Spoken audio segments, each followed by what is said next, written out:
kasus ini sudah terlalu lama, tidak selesai-selesai. Jadi kami juga terpanggil gitu loh, untuk sedikit memberi ini loh yang kami bisa, syukur-syukur bisa.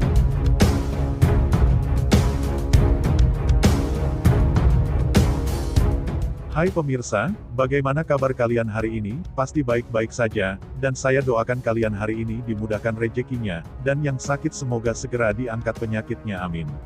Mengejutkan, kasus Subang dimonitor Propam Mabes Polri, adakah polisi terlibat? Ini penjelasan Ahmad Taufan. Namun sebelum kita bahas, mohon dukung channel ini, dengan cara tekan tombol like dan subscribe, biar kami lebih semangat menyajikan berita-berita terupdate. Kalau sudah, mari kita lanjut. Mengejutkan, ternyata kasus Subang juga mendapat pengawasan dari Propam Mabes Polri. Ada apa gerangan? Apakah ada oknum polisi yang terlibat? Mengapa Propam Mabes Polri harus memonitor kasus Subang?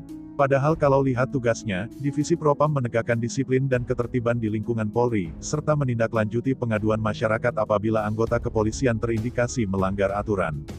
Adanya pengawasan Propam Mabes Polri dalam proses pengungkapan kasus Subang, dikemukakan oleh kuasa hukum Danu, Ahmad Taufan, dalam kanal YouTube Heri Susanto yang tayang pada Kamis tanggal 13 Januari tahun 2022.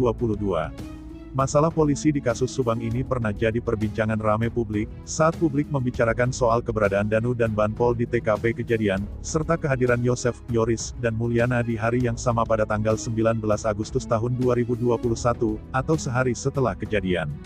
Masalah tersebut menjadi perbincangan publik karena keberadaan mereka di TKP kejadian yang masih dijaga garis polisi, yang pada saat itu olah TKP dinilai belum selesai.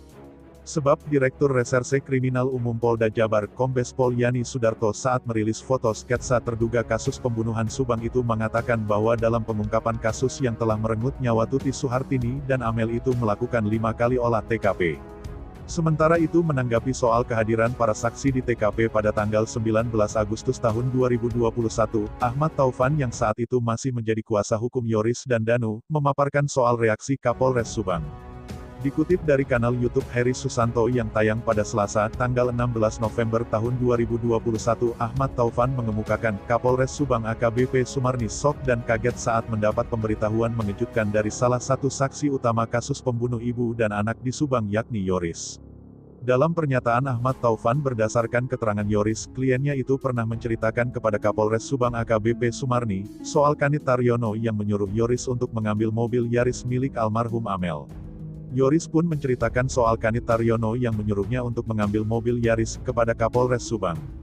Saat itu, Kapolres Subang kaget dan shock mendengarnya, tutur Ahmad Taufan. Ahmad Taufan juga meminta polisi saat itu untuk mendalami soal Banpol yang menyuruh Danu masuk ke TKP dan menguras bak mandi.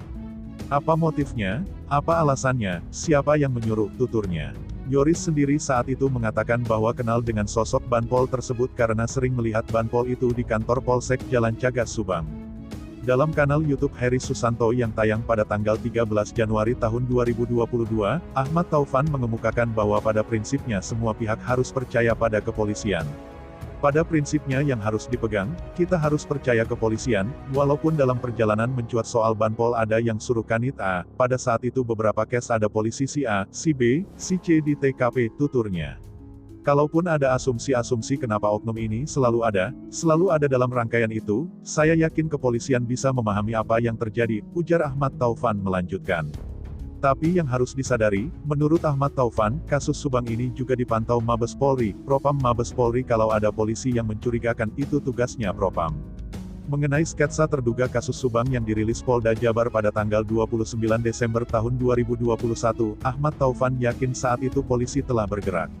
Ahmad Taufan mengakui, dengan hanya dirilis foto sketsa yang tampak dari belakang dan samping, publik bingung bagaimana mereka bisa mencari orang yang hanya tampak dari belakang dan samping dengan pakaian kotak-kotak hitam. Tapi saya yakin polisi punya cara dengan adanya sketsa ini, dengan progres bahwa sketsa yang dirilis itu bukan bagian dari saksi.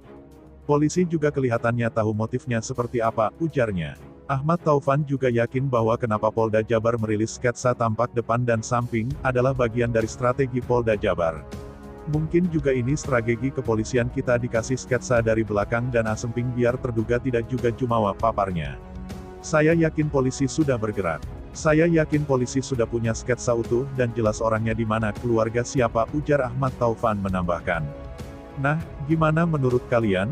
Terima kasih telah menyimak video kami. Nantikan video-video terbaru selanjutnya hanya di channel UpInfo.